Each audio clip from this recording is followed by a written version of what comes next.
On this one, we've got really kind of two paintings, I think. That the background, which is all soft and misty, and then the deer, which will be sharp edges. Certainly this one, and maybe a mixture of edges on the ones off in the distance there. So we'll see how we get on with this one. Again, 9 inches by 12 inches, which I think is quite a good sort of size, really. That let's tape it on the board straight, might help. So I know when I was beginner, I painted 8 inches by 10 inches or 7 by 11 for a long time, and didn't feel comfortable doing anything bigger than that. But 9 by 12 is fine. But certainly when you go up to the quarter sheets, 11 by 15, it certainly feels more challenging even now. Plan of action: we need probably to put water here to make the paper damp, and aim to leave just white of the paper here, and then some probably yellow ochre with a touch of red in it to make an orange. We'll start with a damp area of paper here, and then just work our way out, and then be painting wet into wet around here. We can paint over the deer, and then once that's dried, we can use the big Skoda Ultima to dab some real dark areas for these trees, so we get the contrast of the light against the dark. So it's so important we get this white paper here. And then finally, once it's dried again, we can then put the silhouettes of the deer on there. So it's easy as that, but never is. Find a sponge just in case, and water is probably just about clean enough to do it, but I'll try and do it without the sponge if I can. So again, the board's at a 30-degree angle, so I know the water's running down, so just make that area wet there. Ideally probably should have put some clean water in my palette, but so bit of yellow, maybe some pyrrole orange just to warm that up. So, and what I won't do is I won't put some orange at the top there because it will run down, and I'm going to be painting trees there anyway, so that's all going to be covered.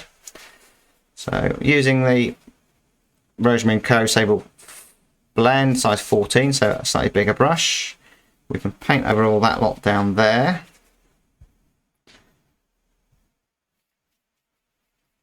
So probably a good idea to have your spray bottle and just give it a little mist every now and again just to keep it wet, the area. And I suppose you could wet the paper first, but I think it'd be harder to control keeping the light there.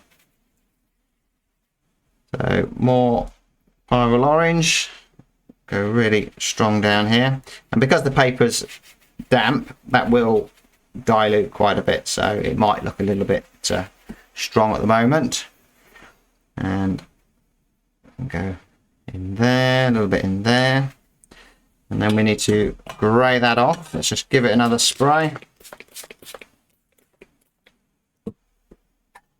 So there's already orange on there, so if I put blue on there, it will naturally go grey because the orange will mix with the, so I don't necessarily need to mix the grey there. I can just add some blue and just let it mix. So we're just trying to go for that misty effect, and there's no point in trying to replicate exactly what's there because this is watercolour doing its own thing here.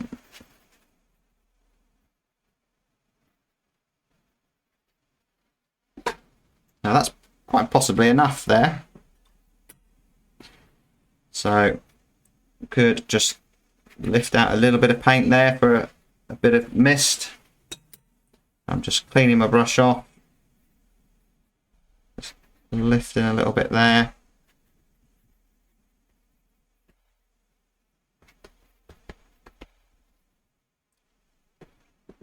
So is that probably enough?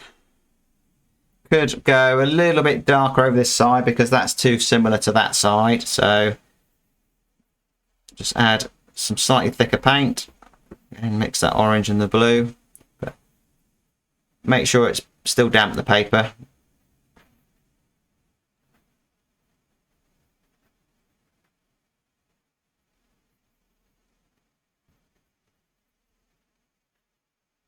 which it is, so that's fine.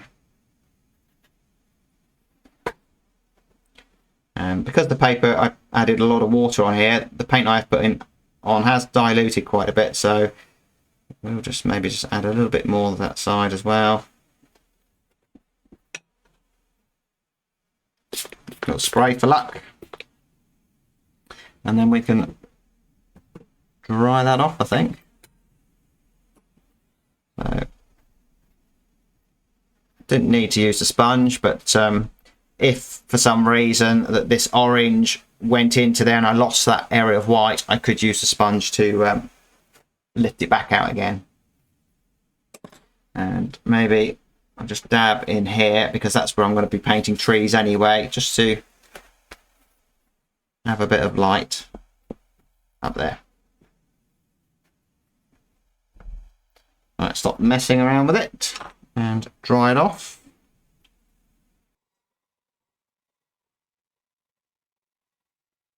So we're back onto dry paper.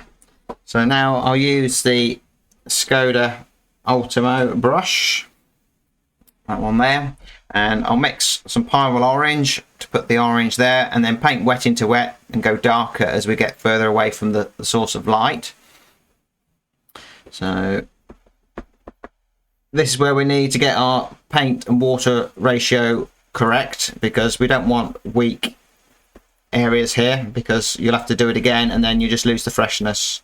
So even maybe a touch of red, design crimson into that there. So if we look at the values on there, we've painted value 2 at the moment, so we're looking at 3 and 4 for the trees above there. So you can just do a little test, just mix up a little bit there, do a little test. It's going to dry a little bit lighter, so I will need to go back into that to make it darker, but we will want some lighter areas and darker areas. So I just use this brush and just push it down so it just creates that sort of mark, and we want plenty of sky holes there for the light to come through. So if I now add some red up into here, a bit of brown maybe, a touch of blue, so we still want it to be red, but just a darker version. Again, do a little test, paint wet into wet. So I've got some puddles down here, so what I'll do is I'll just take a thirsty brush and just mop those up. So I've just cleaned it off in water, dried it off, because we do run the risk that if we're putting a lot of water on here, they'll build up, and eventually they'll just run down the page and I'll have a great big line down there. So just be wary of that and just mop those up.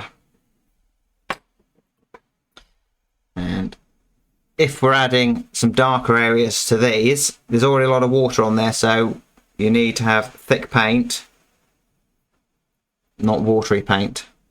So you can go really quite strong and dark in there. And just be careful you don't come down and down, and you know, I've already come down a lot further than what's in the reference, but that's fine. And I just rinse the brush off and just take a lighter value slightly, maybe even just add a bit of blue just to grey it off. That's it. Just some lighter values there, and just connect it up so we can connect this side to that side.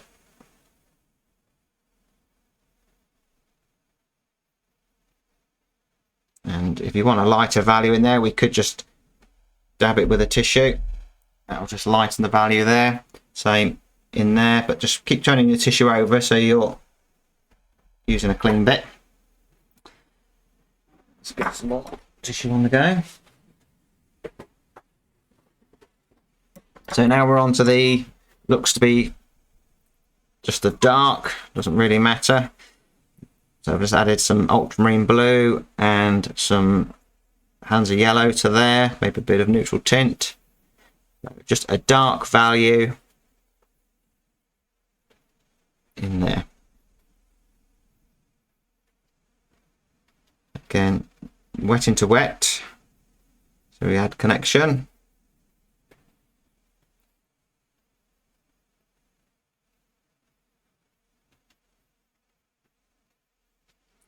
and steer it more towards perhaps blue as it comes over here.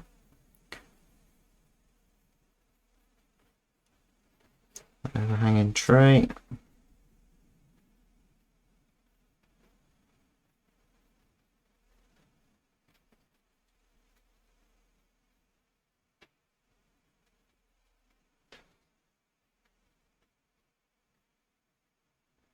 I'm just going to take a bit of water and just drop a bit of water on there just to soften that edge a little bit so it just disappears into nothing a little bit. Create that sort of misty effect. Let's just give it a little spray. And what I quite often would do is just take this sign writing brush. You could use a rigger, and we could just do a few branches while this is all still wet.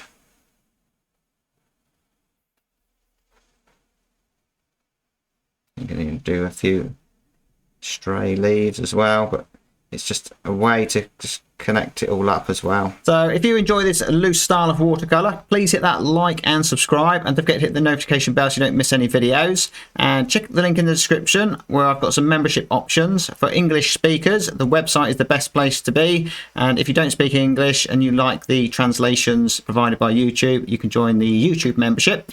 And in the link in the description on the YouTube membership videos, there are links to the photographs for tier 2 members, but on the website everything's there. The beginners course that I'm building you'll have access to on tier 2, and also the reference images and all the videos from past and present. So, and also I look forward to seeing you on a live stream if you join me via the website. So back to the video, good luck, and let's get on with it.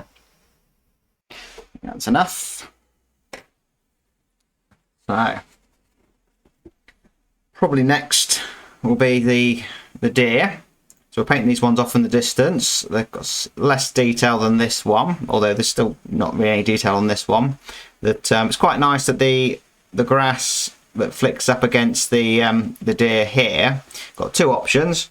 We can either paint around them, which probably would look the best, but trickier to do. So try that, and if it doesn't work, we can resort to a bit of gouache and a bit of yellow to put them in afterwards. So let's just dab that.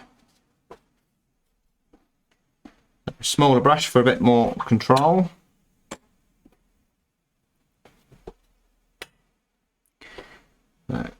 Everything's been soaked in this golden hour light, so pyrrole orange, a bit of red. So we're looking at the same sort of value as the trees up here, and much the same colour. So let's zoom in. So this, I suppose, is where a fairly accurate drawing is useful, because you know, I wouldn't get them right and then they would just look odd. So you either need to, probably a good idea, you know, to practice them on, just draw them on paper and then, you know, be confident to do them, or like I say, just have an accurate drawing to start with. Again, if I want to make those antlers look a little bit further away, I can just dab that a little bit, and to get that nice silhouetted shape, use the bead. So it's the same to paint a deer as it is to paint a building. Just keep that bead going.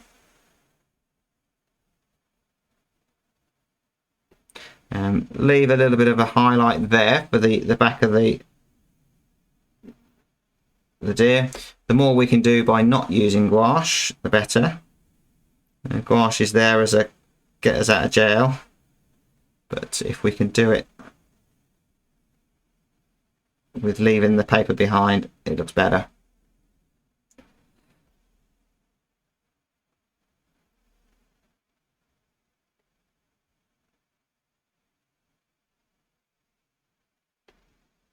And notice that we don't need to paint all the legs, let them, you know, disappear in the light like that. And then just a bit of blue and brown or something, a bit of red, just to make a darker tone to perhaps put on the antler that's closer to us and on the head there, and just maybe describe the form a little bit, but really just suggesting it there. And then wash your brush off. Same for the other one. So we could leave a bit of a highlight there, maybe, but it probably would be better to just connect them up, I think. So just paint one into the next one.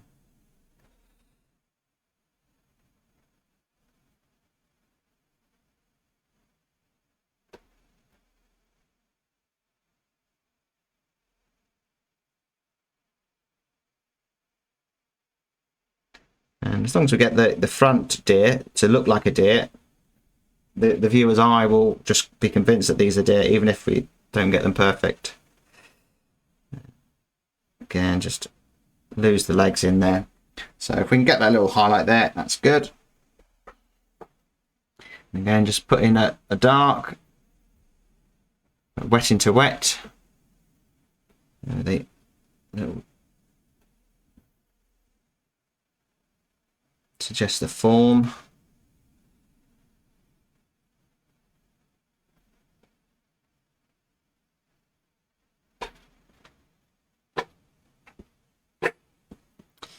And then the deer that's closer to us is more in shadow, so we can see a little bit of red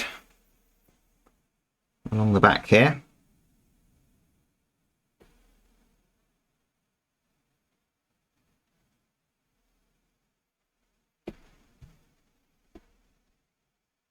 The light is just wrapping itself around.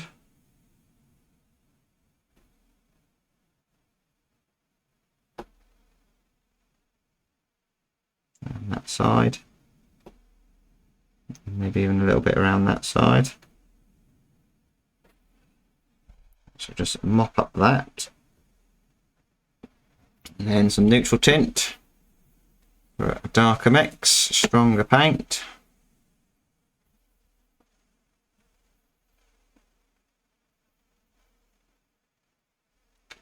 So I've been using a lot of mid-journey images recently, but I did notice that quite a few nice photos have been shared on the Inspirational Photos group, so I shall perhaps have a look at some of those for demos.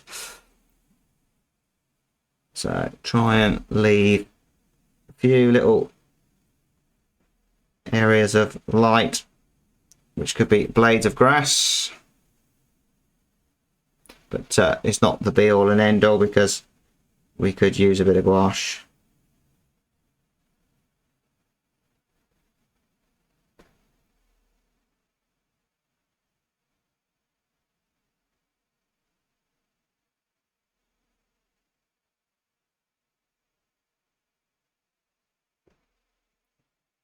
A few there.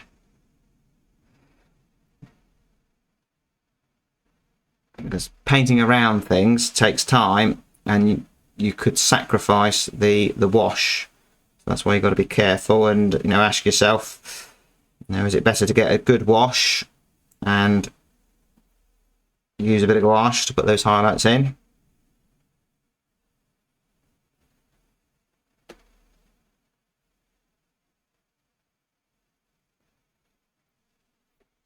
No.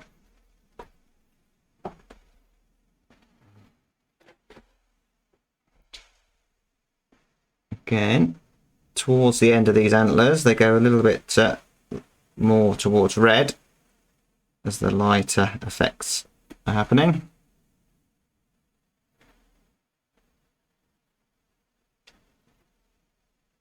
And just keep them thin.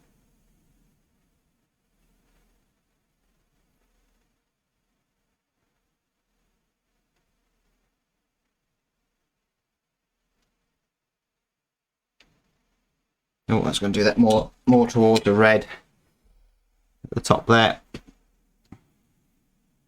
I think that's half the problem sometimes with watercolour. You just forget what you're supposed to be doing. So just using red there, and just let that melt down into there. I think the key is to just get a nice. So I'm just going to rinse my brush off, and where his eye is, I shall just lift a little highlight off, maybe at the side of the head. And I can't see my pencil drawing, but if I remember rightly, it's about there, the nose, which we're just lifting off a little bit of paint.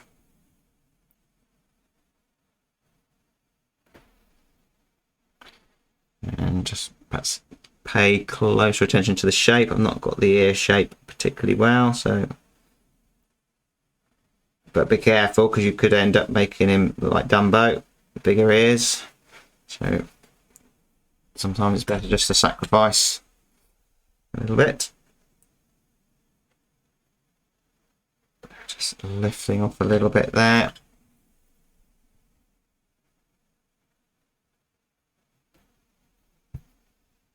And just pass a little bit of that rim light.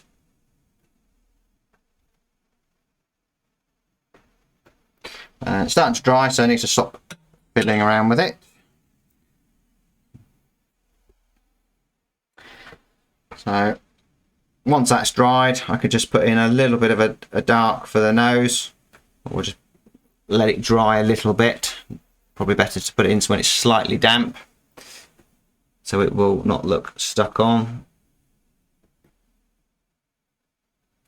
A little flick for the eye. Hardly noticeable.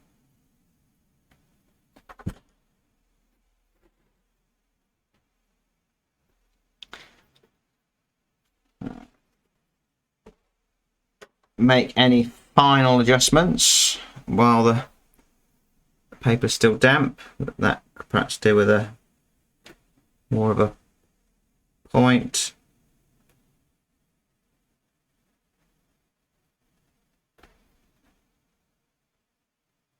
Be careful with mid-journey images because it does all sorts of crazy stuff that, you know, give it 30 handlers or something.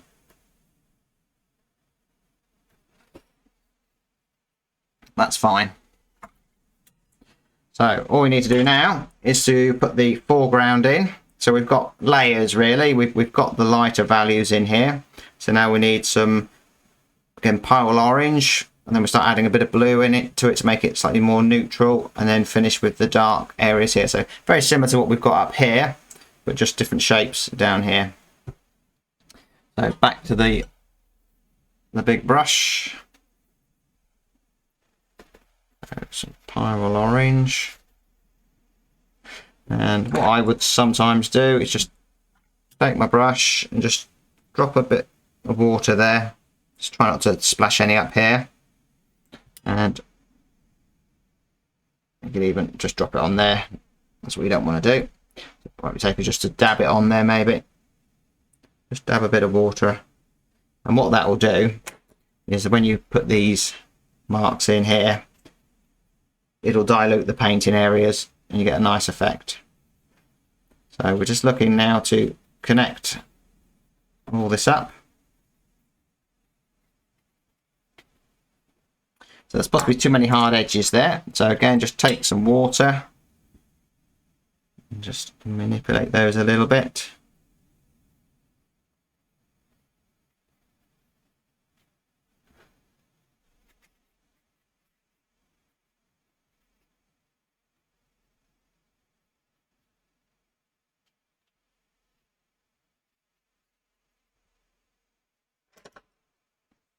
And add some more red, slightly darker,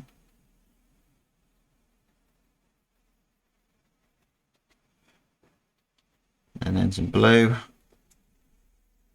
to go really dark in here, but maybe add a bit of red, just go for a real dark red.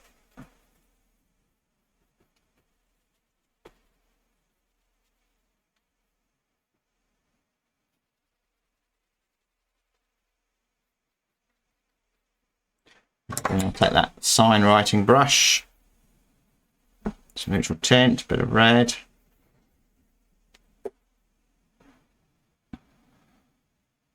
And this is the crazy long grass.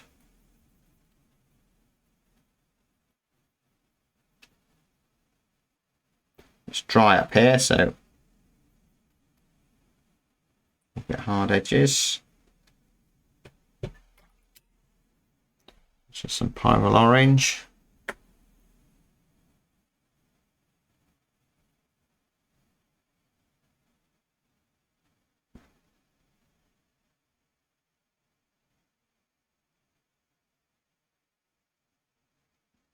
Getting a bit crazy with the grass, but I'm just going to throw some water on there as well. I just mess all that up a little bit, but bear in mind by doing that, I'm going to be watering it down to try not to lose the value.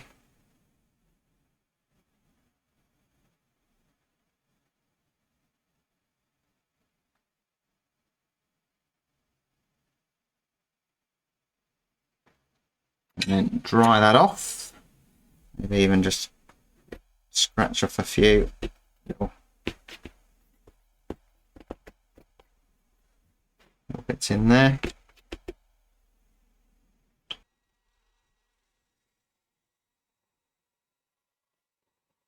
Just connect up those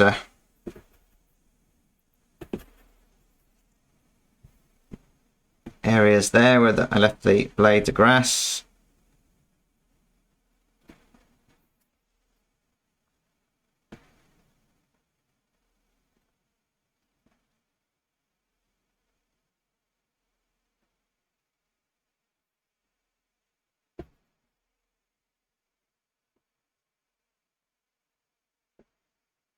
Again, just a few little marks gives that illusion that we've done lots of detail.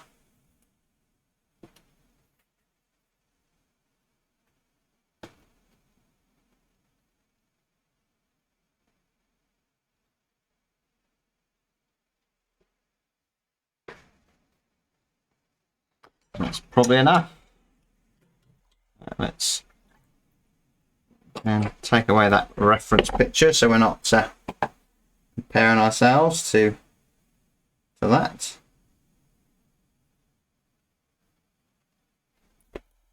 So if anything, that was probably easier to paint than the first one, but just requires more confidence and splashing the paint on and just letting it do its thing. But the bulk of the painting was done on that first wash. But certainly I've done stuff like this in the past where I didn't have an accurate drawing and it just looked awful. That you know, you need to get accuracy on things like this. Here you don't, so you can be quite free. And even on the house, you know, you could probably get, you know, things not quite right on the house, and that would be okay. And I probably could have gone a little bit warmer with this, that my greens are a bit cooler, so, you know, there's always something you can improve on that. I think maybe got some more warmth on there, but it's too late to do it now because I'll lose the freshness. But it might be because I'm comparing it to that that looks much warmer. But so there we go, that worked okay. And where I splashed water on here and used this sign writing brush, great for doing that effect, I just added water on here to the really thick paint, and then you get these you know, effect that, you know, it could be long, you know, the long grass, bracken and so on. What?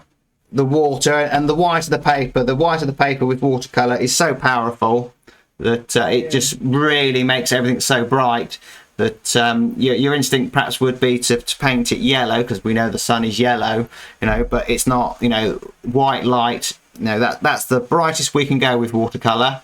And if you put a real strong dark to it, it looks even brighter.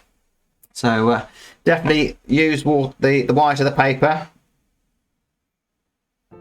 So there we go, so go and have a rest now and chill out.